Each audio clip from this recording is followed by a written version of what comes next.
a while. I'm Robi Seo at Mama Seo's Kitchen. Today I'd like to show you guys how to make pork katsu. And it's very simple, easy to do at home, and I'm going to show you how to do that today. This is what we're having for dinner tonight. And what I did was I went and got some pork chops, and it was already cut in small pieces, and sometimes they come in a thicker pieces. So I'm just gonna put that into a mixing bowl, okay? And I'm going to season it with a little bit of salt and pepper.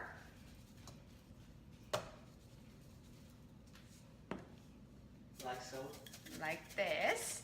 And I'm going to marinate it with apple and onion sauce, which I'm going to do it, grind up some apple pieces. I think it's like half an apple.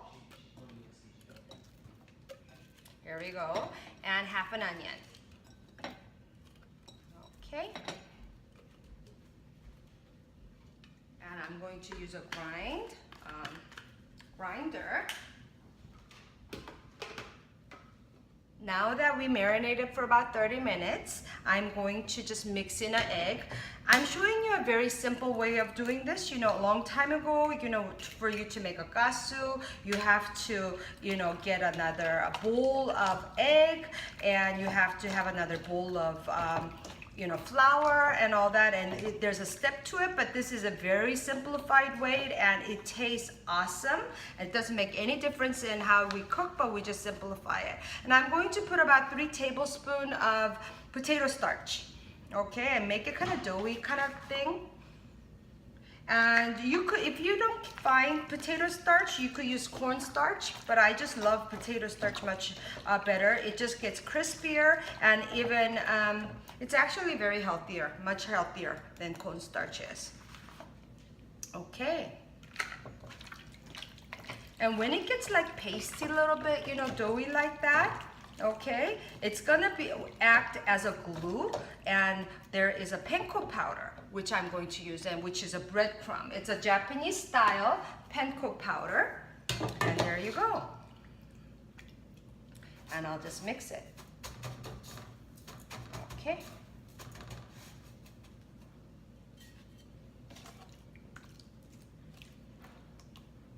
I need a plate to put this in. Okay, now I refrigerated it, but if you're running out of time, you don't have to refrigerate it. It's just nicer if you refrigerate it. It'll stay, it'll fry better.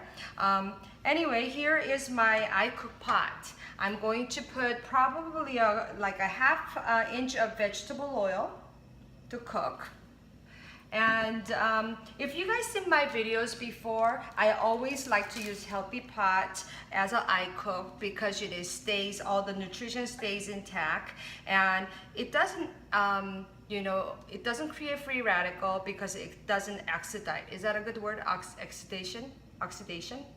But anyway, so I'm going to put my meat in here, and you notice my pan or oil is not hot, but I'm going to put it in anyway. It works great in my pan, but if you don't have the Icook, what you need to do is make sure that oil is preheated to 350, or else it's just going to get really soggy, and it's going to absorb oil. But one of the best thing about my Icook, it doesn't do that. It doesn't matter what temperature it goes in. I'm going to cook it with my lid on.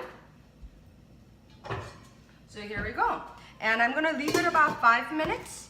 I think I'm going to time it, tell you exactly how long it's gonna take. It's gonna give me a sizzle sound, and I'll flip it over, and it only takes 1 flip because I used a real thin crust, thin slice of pork chops. And if you do get a little bit thicker, that you just cook it a little longer. But if you do use any of your regular pot, you just do a deep fry, just like how you normally make a deep fry. It's kind of hard to do it in a 1/2 inch to a 1/4 inch oil. I would make it a little thick, deeper.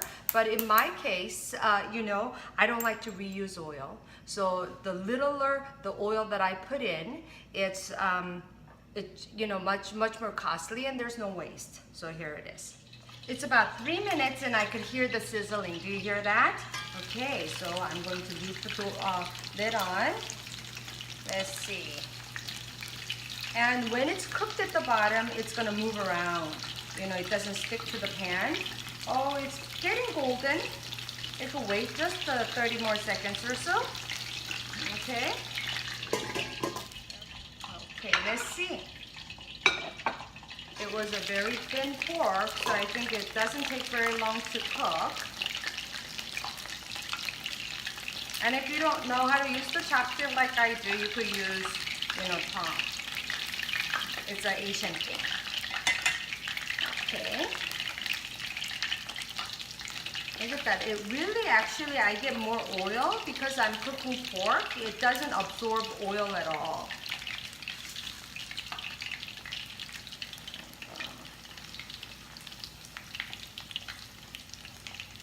Let it sit in a rack.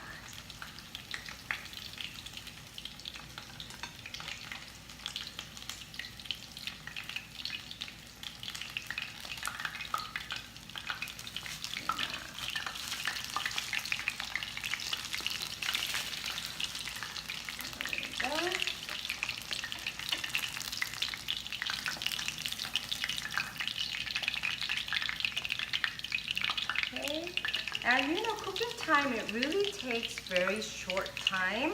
And you know, you could prepare it earlier, or you know, a lot of times, you know, we don't like to fry things because it's a lot of work, you know, it goes all over your sink or the stove. But since my lid is on, you know, the grease is not going all over.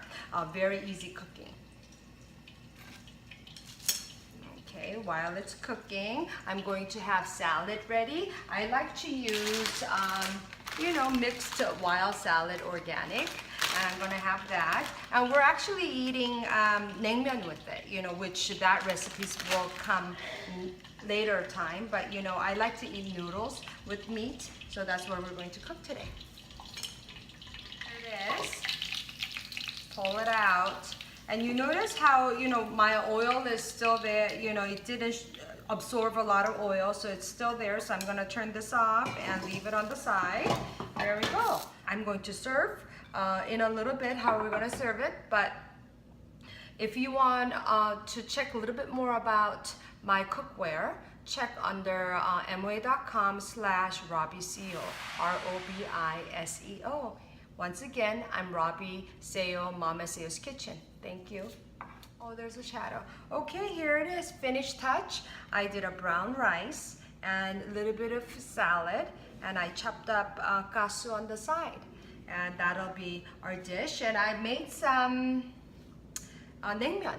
Naengmyeon is a very traditional summer cold noodle dish that we serve in Korean family, and it's a good combination. Next time I'll show you how to make that, but today, how to cook the katsu today. Thank you. You guys have a wonderful day. Bye.